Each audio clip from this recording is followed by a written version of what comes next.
युवा तरंग तरंग तरंग तरंग युवा तरंग। आइए हम प्रार्थना करें। मेरे भाई मेरी बहन अपनी आंखें बंद रखें और इस समय प्रभु को धन्यवाद दीजिए एक नए वर्ष के लिए, एक नए दिन के लिए, नई सांसों और नए जीवन के लिए। यीशु ने यूहन्ना के सुसमाचार अध्याय 14 में कहा, तुम्हारा जी घबराए नहीं, ईश्वर में विश्वास करो और मुझ में भी विश्वास करो। घबराइए मत, डरिए मत। परिस्थितियां चाहे आपकी विपरीत हैं, भले से ही आपको कुछ दिखाई नहीं दे रहा है, अपने भविष्य के बारे में आप डरे हुए, चिंतित हैं, परेशान हैं। कैसे होगा, मैं क्या करूंगा, क्या करूंगी? कोई बात नहीं, प्रभु के हाथों में दीजिए, समर्पित कीजिए और विश्वास कीजिए, मेरा परमेश्वर मेरे साथ है। वो मुझे कभी नहीं छोड़ेगा, कभी नहीं त्यागेगा। वो मेरे लिए प्रबंध करेगा। विश्वास कीजिए, डरिए मत, विश्वास कीजिए, प्रभु को धन्यवाद दीजिए और मेरे साथ मिलकर गाइए। आंखें बंद रखकर विश्वास के साथ मेरे साथ गाना।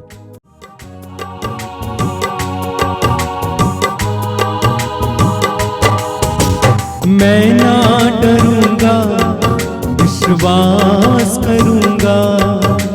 मैं ना डरूंगा, विश्वास करूंगा। मैं विश्वास करूंगा, मैं विश्वास करूंगा। मैं विश्वास करूंगा, मैं विश्वास करूंगा। यीशु मेरी जिंदगी कभी ना मरूंगा। यीशु मेरी जिंदगी कभी ना मरूंगा। मैं ना डरूंगा, विश्वास करूंगा। मैं ना डरूंगा, विश्वास करूंगा। मैं ना डरूंगा, विश्वास करूंगा। मैं विश्वास करूंगा, मैं विश्वास करूंगा। मैं विश्वास करूंगा, मैं विश्वास करूंगा। सभी युवा भाई बहनों को जय यीशु। हम एक नए साल में प्रवेश कर चुके हैं, नई उमंग के साथ, नई आशाओं के साथ। बीता वर्ष हमारे लिए बहुत दुखदायक रहा, आप सभी जानते हैं।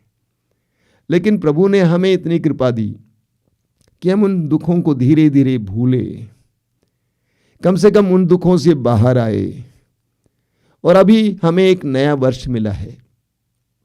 इस नए वर्ष में हम नई उम्मीदों के साथ जिएंगे, नई आशाओं के साथ जिएंगे। देखिए, कई लोग इस दुनिया में बहुत ज्यादा डर डर कर जीते हैं। डर डर कर जीते हैं। इस डर को हम आशंका कहते हैं। कुछ भी करने से पहले डरे रहते हैं कि होगा कि नहीं होगा।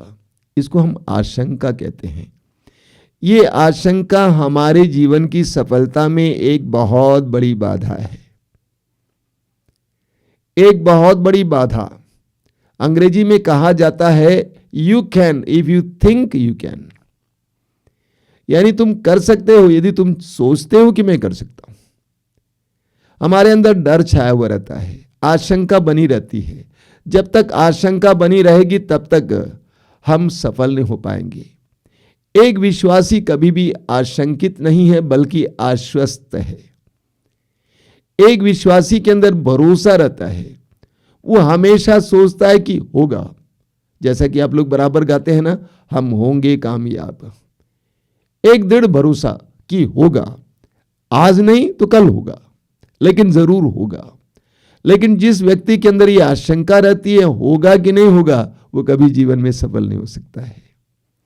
आज इस विषय पर वचन सुनाएंगे भाई संदीप, ध्यान से सुनिए। Praise the Lord, hallelujah. सभी को जय यीशु।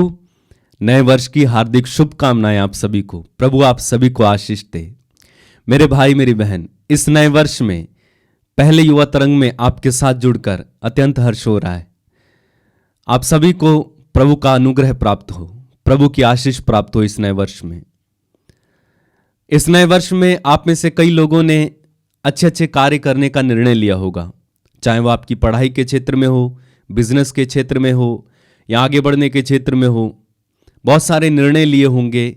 जो काम आप पिछले वर्ष नहीं कर पाए, जिन कामों में आप पिछले वर्ष असफल रहे, इस वर्ष में आपने सोचा होगा करने के लिए। और बहुत सारे निर्णय लेकर हम इस साल में प्रवेश किए हैं, बहुत सारी उम्मीदें और आशाएं लगाए हुए हैं। मैं आपको बताना चाहता हूं कि इस वर्ष में हमें प्रभु के साथ चलने की जरूरत है, प्रभु के नजदीक रहने की जरूरत है।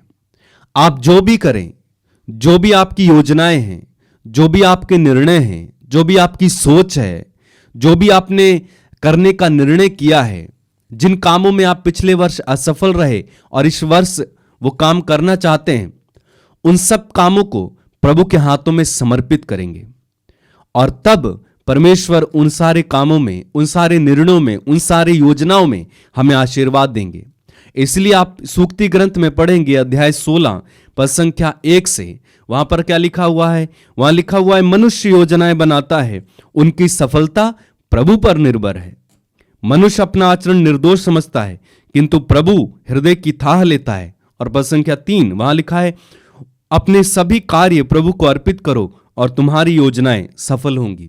इसीलिए मैंने कहा कि आपने जो भी निर्णय लिए हैं, जो भी कार्य करने के लिए सोचा है, जो पढ़ाई करने वाले हैं, जो बिजनेस करने वाले हैं, जो कुछ भी करने वाले हैं, उसे प्रभु के हाथों में समर्पित करते हुए कीजिए।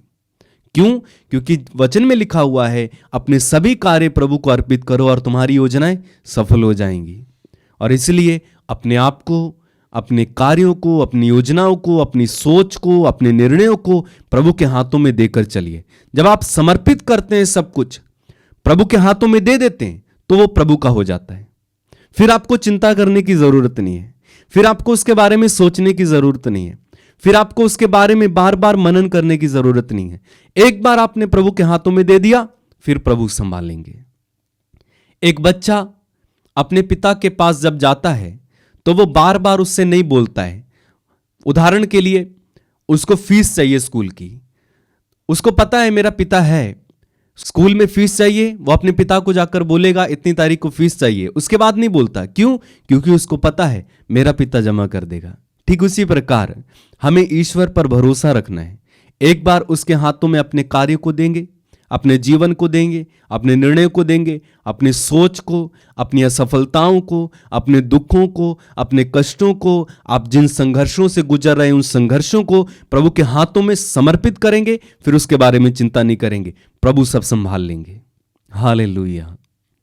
मेरे भाई, मेरी बहन, आज का हमारा विषय है संदेह न करो।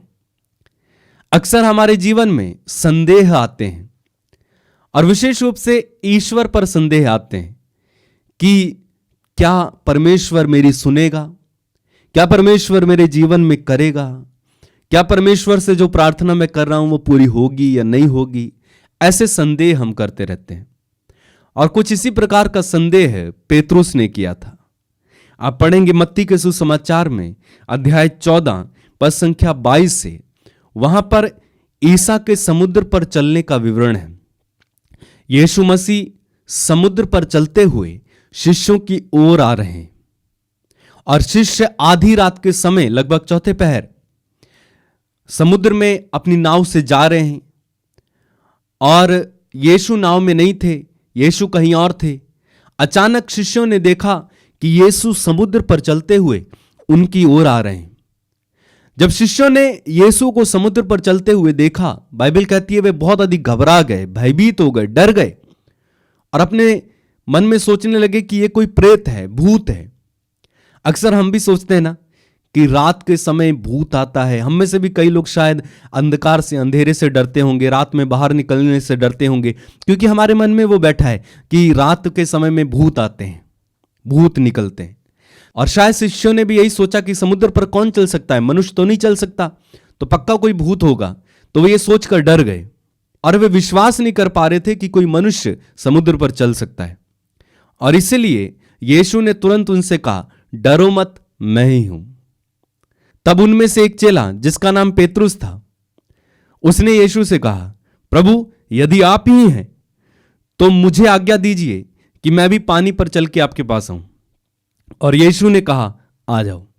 तब क्या हुआ, आप पढ़ेंगे पद संख्या 28 से, अध्याय 14 पद संख्या 28, मत्ती का सुसमाचार। वहां लिखा है, पेतरुस ने उत्तर दिया, प्रभु यदि आप ही हैं तो मुझे पानी पर अपने पास आने की आज्ञा दीजिए।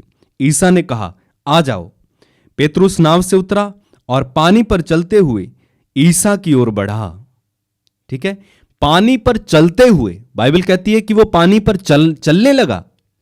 पेतरुस पानी पर चलने लगा, पानी पर चलते हुए ईसा की ओर बढ़ा, यानी पेतरुस भी पानी पर चला। लेकिन क्या हुआ, पद संख्या 30, किंतु वह प्रचंड वायु को देखकर डर गया और जब डूबने लगा तो चिल्ला उठा, प्रभु मुझे बचाइए। यहां तो कुछ गड़बड़ हो गई। पहले तो वो पानी पर चल रहा था, लेकिन क्या हुआ, प्रचंड वायु को देखकर क्या हुआ, डर गया।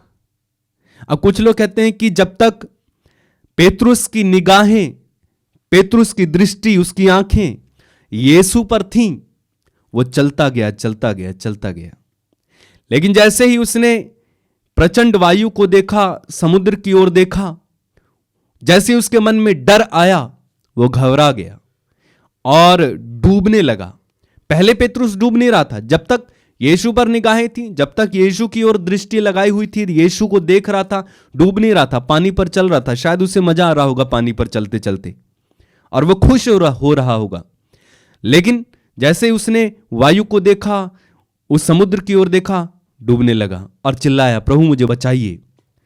तब यीशु ने उसे क्या कहा, ईसा ने तुरंत हाथ बढ़ाकर उसे थाम लिया और कहा, अल्प विश्वासी, तुम्हें संदेह क्यों हुआ? तुम्हें संदेह क्यों हुआ? आप जानते हैं, यीशु को हमारे संदेह से दुख होता है। जब हम विश्वासी, अपने आप को मसीही कहने वाले, जब ईश्वर पर संदेह करते हैं, उसके वचनों पर संदेह करते हैं, प्रार्थना में हमने जो कहा है उस पर संदेह करते हैं, प्रभु ने जो कहा है उस पर संदेह करते हैं, प्रभु को इस बात से दुख होता है। और आप बाइबल में पढ़ेंगे, सुसमाचारों में, यीशु ने बार बार उन लोगों को डांटा, उन लोगों को अल्पविश्वासी पुकारा जिन लोगों ने उन पर संदेह किया, और उन्हें डांटा, फटकारा कि तुम क्यों संदेह करते हो, क्यों संदेह तुम्हारे मन में आता है। तो इसका मतलब साफ हुआ कि प्रभु को हमारा संदेह करना पसंद नहीं है। संदेह के द्वारा हम जब हम ईश्वर पर संदेह कर रहे हैं, उसके द्वारा हम ईश्वर का सम्मान नहीं कर रहे हैं, बल्कि हम ईश्वर का अपमान कर रहे हैं। हम ईश्वर को तुच्छ समझ रहे हैं। आप जानते हैं, एक उदाहरण मैं देता हूं आपको, इब्राहिम का उदाहरण। आपने बार बार इब्राहिम का उदाहरण सुना है, आज मुझसे भी सुनिए। इब्राहिम 100 वर्ष के हो गए थे, उनकी कोई संतान नहीं थी। सारा भी बांझ थी, बूढ़ी हो गई थी, मासिक धर्म बंद हो गया था। और इस समय में परमेश्वर उनके पास आते हैं और कहते हैं कि अगले वर्ष मैं जब आऊंगा तो सारा की गोद में एक पुत्र होगा। यह सुनकर सारा हंस पड़ी। वह हंसी अविश्वास की थी। सारा ने यह सोचा कि इस बुढ़ापे में मैं कैसे बच्चे को जन्म दे सकती हूं, कैसे एक बच्चा मेरी कोख में आ सकता है। संदेह हुआ, उसने संदेह किया उस बात पर कि यह कैसे हो सकता है, परमेश्वर कह रहा है, और इसलिए वो हंसने लगी। और परमेश्वर ने उससे कहा कि सारा क्यों हंसी? तब वो डर गई और कहने लगी कि मैं नहीं हंसी। लेकिन ईश्वर ने कहा, निश्चय ही तुम हंसी। और तब ईश्वर कहते हैं वहां पे कि क्या मेरे लिए कोई बात कठिन है? क्या मेरे लिए कोई बात कठिन है? ऐसी कौन सी बात है, ऐसा कौन सा कार्य है जो परमेश्वर नहीं कर सकते? लाल समुद्र को 2 भागों में बांटने वाले वही परमेश्वर है। आकाश से इस्राएलियों के लिए 40 साल तक मन्ना बरसाने वाले वही परमेश्वर हैं। अद्भुत, पराक्रमी, बड़े बड़े चिन्ह और चमत्कार करने वाले आपने पूरी बाइबल में पढ़ा है। और इब्राहिम ने विश्वास किया, इब्राहिम को संदेह नहीं हुआ। और आप जानते हैं, जब इब्राहिम को भी ईश्वर ने बुलाया था उसके घराने से, उसके घर से, तब भी इब्राहिम ने संदेह नहीं किया था। जब इब्राहिम को ईश्वर ने बुलाया, वो चुपचाप अपनी पत्नी को लेकर और लोट को लेकर चल दिया। उसने संदेह नहीं किया। उसे नहीं पता था कहां जाना है, उसे नहीं पता था क्या करना है, उसे नहीं पता था ईश्वर ले जा रहा है, कहां ले जा रहा है, क्या करना होगा, कुछ पता नहीं। ईश्वर ने उससे कहा, अपना कुटुंब और अपना घर छोड़ो और जिस जगह मैं तुम्हें दिखाऊंगा, जो देश मैं तुम्हें देने जा रहा हूं, उस जगह पर जाओ। और इब्राहिम चुपचाप, कोई सवाल नहीं करता है, चल देता है। एक मसीही को कोई सवाल नहीं करना चाहिए। परमेश्वर ने जो कहा है, वचन जो कह रहा है, उस पर कोई सवाल नहीं करना चाहिए। जैसा परमेश्वर कहे वैसा कर देना, यही ईश्वर का सम्मान है। हम विश्वास के द्वारा ईश्वर का सम्मान करते हैं, ईश्वर का आदर करते हैं। इब्राहिम को जब ईश्वर ने बुलाया, वो पूछ सकता था सवाल कि आप मुझे कहां ले जा रहे हो, किस देश में ले जा रहे हो, मैं क्या करूंगा, रास्ते में कितनी कठिनाइयां आएंगी, उनका क्या होगा, कोई मुझे मार डालेगा रास्ते में, तब क्या करूंगा। लेकिन कोई सवाल नहीं। ईश्वर ने कहा, अपना घर और अपना कुटुंब छोड़ो और जिस जगह मैं तुम्हें कहूंगा उस जगह जाओ। इब्राहिम चुपचाप चल दिया। यह होता है परमेश्वर का सम्मान करना। उसने तनिक संदेह नहीं किया कि पता नहीं मैंने कौन सी आवाज सुन ली, अरे हो सकता है कोई और बोल रहा हो ना। उसने परमेश्वर की आवाज को पहचाना और वैसा ही किया। हमें वैसा ही करना है। ईश्वर के वचनों के अनुसार हमें जीना है। ईश्वर के वचन में जो लिखा हुआ है उस पर बिल्कुल भी संदेह नहीं करना है। और आगे आप पढ़ेंगे, 100 वर्ष हो गए, इब्राहिम को कोई संतान नहीं थी, मैंने आपको बताया। और तब बाइबल में लिखा हुआ है, अगर आप रोमियो के पत्र में पढ़ेंगे, बहुत ही सुंदर, रोमियो के पत्र अध्याय 4 पद संख्या 18 से पढ़ूंगा मैं आपके लिए। लिखा हुआ है, इब्राहिम ने निराशाजनक परिस्थिति में भी आशा रखकर विश्वास किया और वो बहुत से राष्ट्रों के पिता बन गए, जैसा कि उनसे कहा गया था, तुम्हारे असंख्य वंशज होंगे। यद्यपि वह जानते थे कि मेरा शरीर अशक्त हो गया है, अशक्त मतलब शक्तिहीन हो गया है, बूढ़ा हो गया है, इस शरीर से अब मैं कुछ कर नहीं सकता हूं।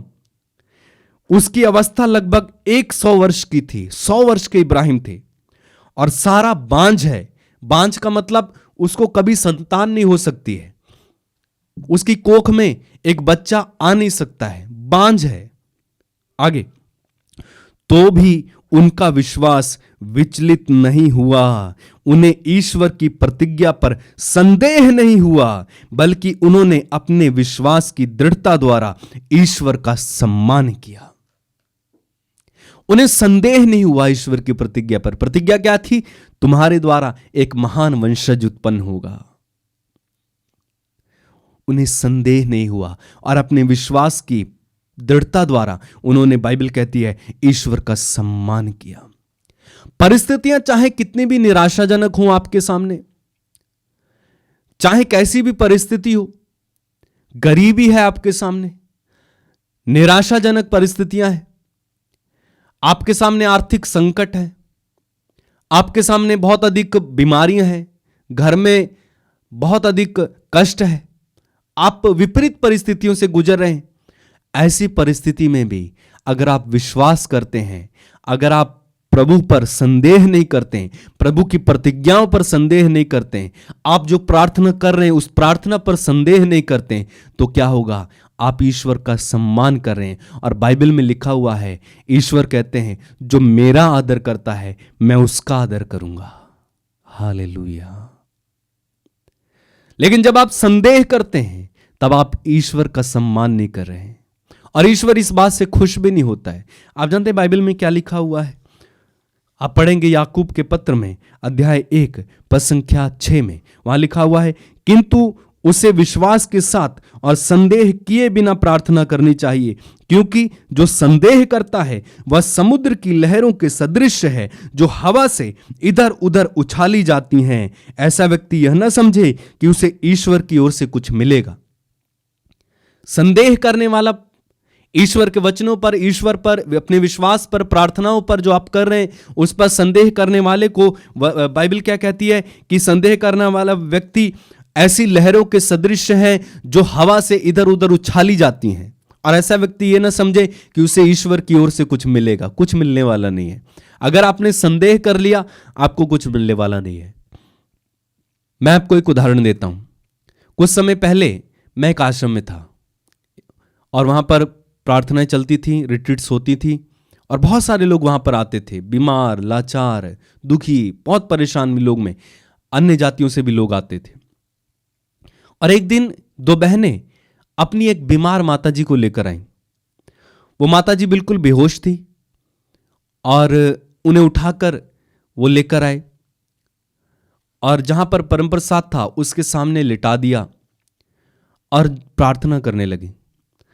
तभी कुछ देर बाद उनके रिश्तेदार, उनके दोस्त और बहुत सारे लोग आए और कहने लगे कि आप यहाँ कहाँ लेकर आए हैं, इसको किसी दूसरे हॉस्पिटल में भर्ती करा दो, क्योंकि डॉक्टर ने कहा था कि अब अपनी माताजी को ले जाओ, ये केवल 3 घंटे तक जीवित रहेगी, उसके बाद ये मर जाएगी। डॉक्टर लोगों ने ऐसा बोलकर उसे भेज दिया था। तो उनके पड़ोसी और रिश्तेदार आकर कहने लगे कि 3 घंटे डॉक्टर ने बोला है, किसी और हॉस्पिटल में ले चलो, ठीक हो जाएगी, या इस बाबा के पास ले चलो, उसके वो तांत्रिक के पास ले चलो, ऐसा ऐसा कर कर उनको बोलने लगे। लेकिन वो दोनों बहनें विश्वास में बहुत मजबूत थी, प्रार्थना में थी और उन्होंने कहा कि हम अपनी माताजी को यीशु के पास लाए और हमें विश्वास है कि यीशु हमारी माताजी को ठीक करेंगे, हमारी मम्मी को ठीक करेंगे। हमें पूरा विश्वास है। हम इसे ना तो दूसरे हॉस्पिटल में लेके जाएंगे, ना किसी बाबा के पास लेके जाएंगे, ना किसी तांत्रिक के पास ले जाएंगे, ना किसी ओझा के पास ले जाएंगे, हम कहीं नहीं ले जाएंगे, क्योंकि हमें विश्वास है कि यीशु हमारी मम्मी को ठीक करेंगे। हमें तनिक भी संदेह नहीं है। हम यीशु के पास आए।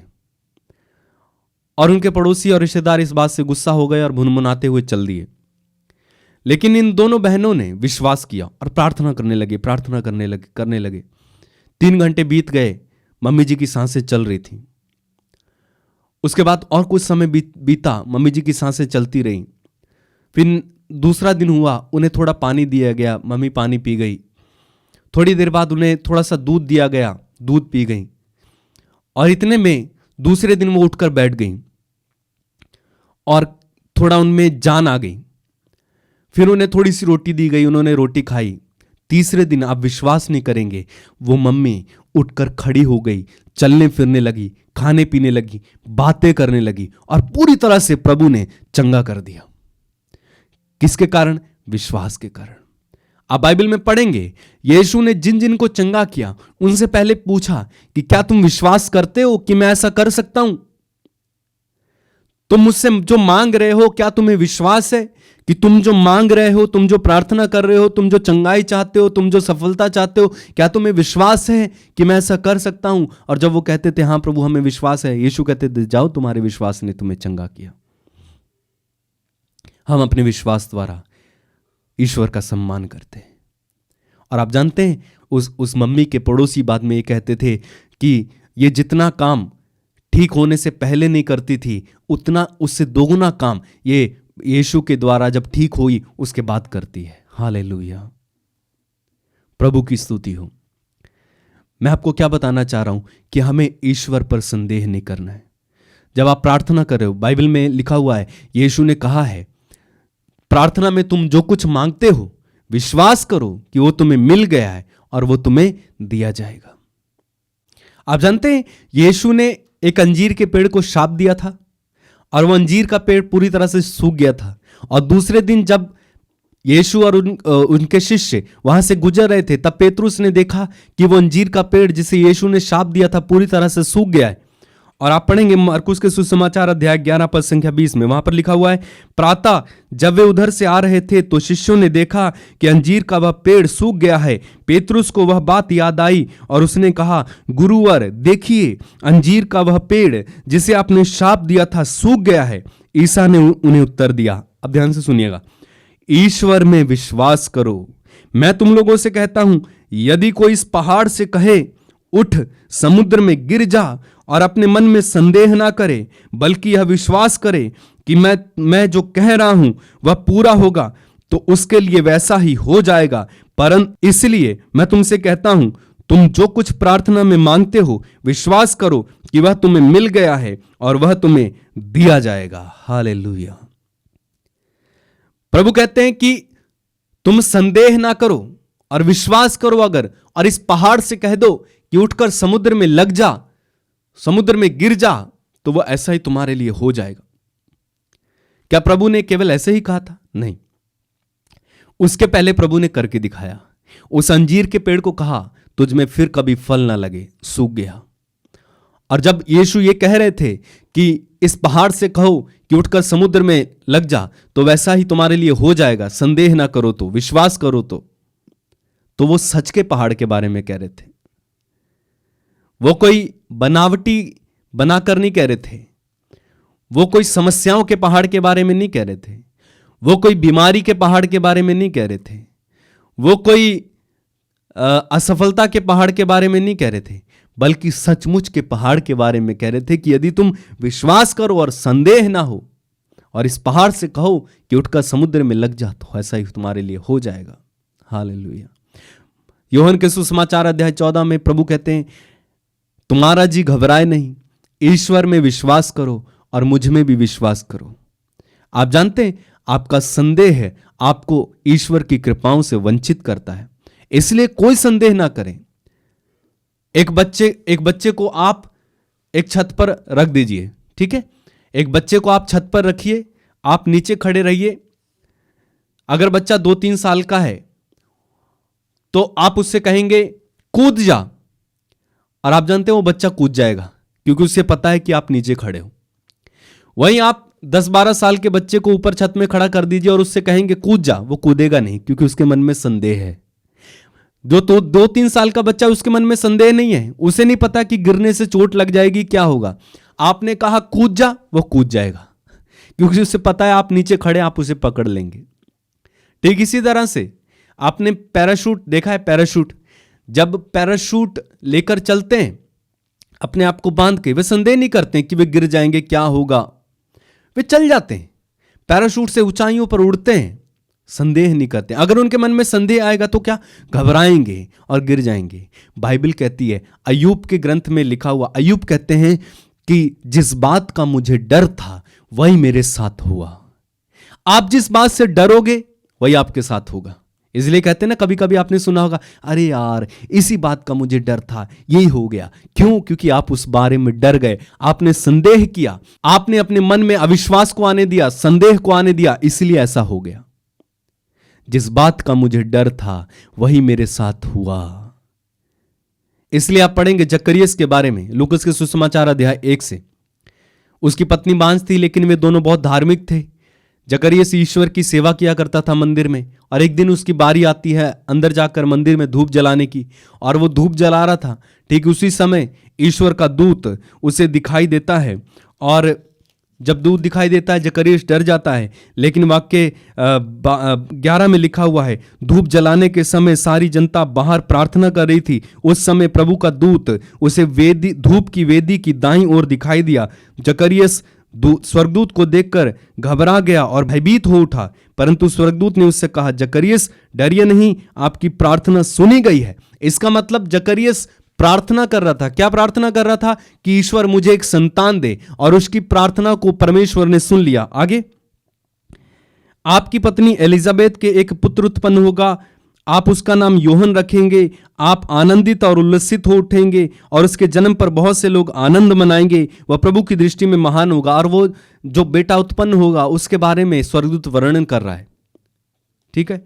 लेकिन जकरियस के मन में अब संदेह आ जाता है। जकरियस के मन में संदेह, क्या? वाक्य 18 में, जकरियस ने स्वर्गदूत से कहा, इस बात पर मैं कैसे विश्वास करूं, क्योंकि मैं तो बूढ़ा हूं और मेरी पत्नी बूढ़ी हो चली है।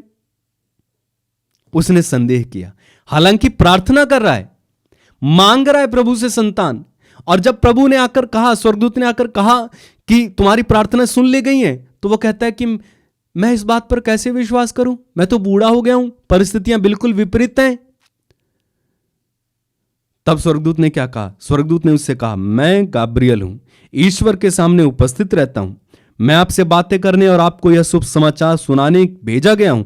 इसलिए जिस दिन तक मेरी बातें पूरी नहीं होंगी उस दिन तक आप मौन रहेंगे और बोल नहीं पाएंगे, क्योंकि आपने मेरी बातों पर जो अपने समय पर पूरी होंगी विश्वास नहीं किया। उसे दंड दिया गया, जकरियस को दंड मिला। क्या? वो मौन हो गया, गूंगा बना दिया गया। क्योंकि उसने परमेश्वर की बातों पर अविश्वास किया, संदेह किया।